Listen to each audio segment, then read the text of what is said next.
श्री सूत जी ने कहा, हे शौनक, सुनो, मैं तुम्हारे सामने गोपनीय कथा वस्तु का भी वर्णन करूंगा, क्योंकि तुम शिव भक्तों में अग्रण्य तथा वेद वेताओं में श्रेष्ठ हो। समुद्र के निकटवर्ती प्रदेश में एक वाशकल नामक ग्राम है, जहां वैदिक धर्म से विमुख महापापी द्विज निवास करते हैं। वे सब के सब बड़े दुष्ट हैं। उनका मन दूषित विषयों भोगों में ही लगा रहता है, जो ना देवताओं पर विश्वास करते हैं न भाग्य पर।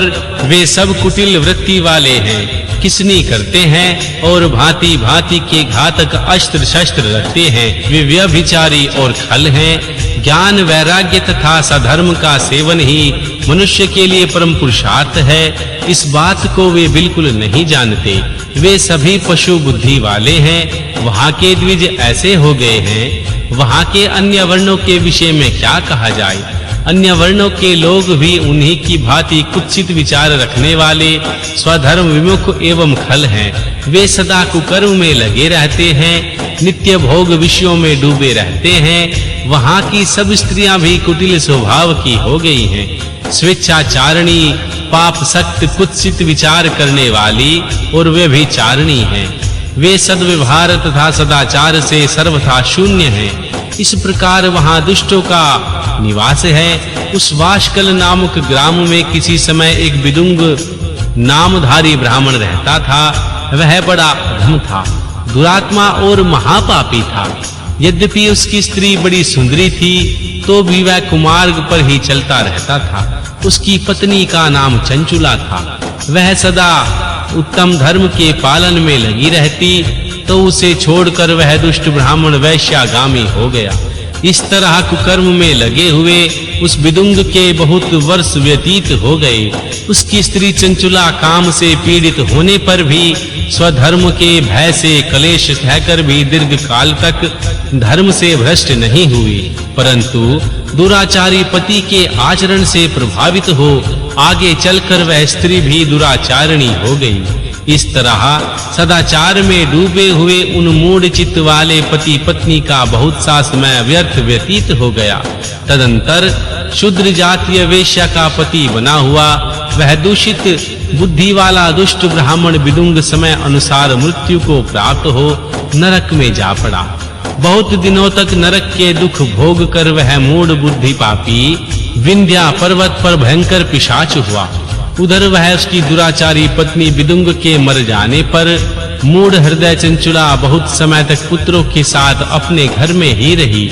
एक दिन देव योग से किसी पुण्य पर्व के आने पर वह स्त्री भाव बंधुओं के साथ गोकर्ण क्षेत्र में गई।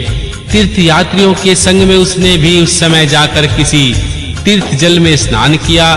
फिर वह साधारणतः मेला देखने की दृष्टि से बंधुजनों के साथ यत्र तत्र घूमने लगी। घूमती घामती किसी देव मंदिर में गई और वहां उसने एक देवज्ञ ब्राह्मण के मुख से भगवान शिव की परम पवित्र एवं मंगलकारिणी उत्तम पौराणिक कथा सुनी। कथावाचक ब्राह्मण कह रहे थे, जो स्त्रियां पर पुरुषों के साथ व्यभिचार करती हैं, वे मरने के बाद यमलोक में जाती हैं। तब यमराज के दूत उनकी योनि में तपे हुए लोहे का परिघ डालते हैं। पौराणिक ब्राह्मण के मुख से यह वैराग्य बढ़ाने वाली कथा सुनकर चंचुला भय से व्याकुल हो गई। वह कांपने लगी। जब कथा समाप्त हुई और सुनने वाले सब लोग वहां से बाहर चले गए, तब वह भयभीत नारी एकांत में श्री शिव पुराण की कथा बांटने वाले उस ब्राह्मण देवता से बोली। चंचुला ने कहा, ब्राह्मण, मैं अपने धर्म को नहीं जानती थी, इसलिए मेरे ऊपर बड़ा दुराचार हुआ। स्वामीन, मेरे ऊपर अनुपम कृपा करके आप मेरा उद्धार कीजिए। आज आपके वैराग्य रस से ओतप्रोत तथा प्रवचन को सुनकर मुझे बड़ा भय लग रहा है। मैं कांप उठी हूँ और मुझे इस संसार से वैराग्य हो गया है।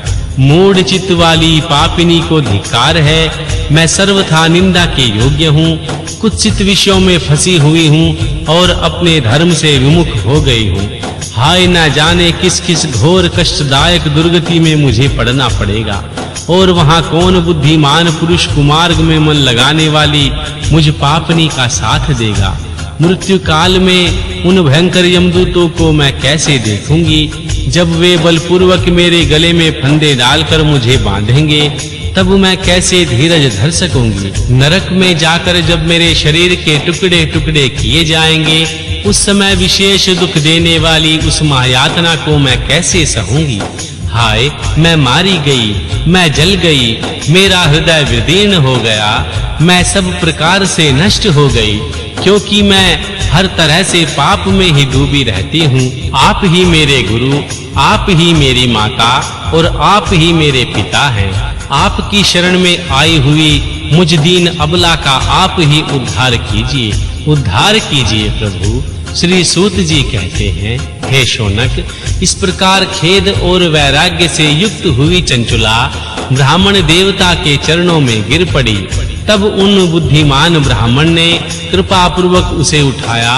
और इस प्रकार कहा अध्याय 2 व 3 चंचुला की प्रार्थना से ब्राह्मण का उसे पूरा श्री शिव पुराण का सुनाना और समय अनुसार शरीर छोड़कर शिवलोक में जा चंचुला का मां पार्वती जी की सखी बनना एवं सुखी होना ब्राह्मण बोले नारी सौभाग्य की बात है कि भगवान शंकर की कृपा से श्री शिव पुराण की इस वैराग्य युक्त कथा को सुनकर तुम्हें समय पर चेत हो गया है ब्राह्मण पत्नी तुम डरो मत भगवान शिव की शरण में जाओ शिव की कृपा से सारा पाप तत्काल नष्ट हो जाता है मैं तुम्हें भगवान शिव की कीर्ति कथा से युक्त उस परम वस्तु का वर्णन करूंगा जिसमें तुम्हें सदा सुख देने वाली उत्तम गति प्राप्त होगी श्री शिव की उत्तम कथा सुनने से ही तुम्हारी बुद्धि इस तरह पश्चाताप से युक्त एवं शुद्ध हो गई है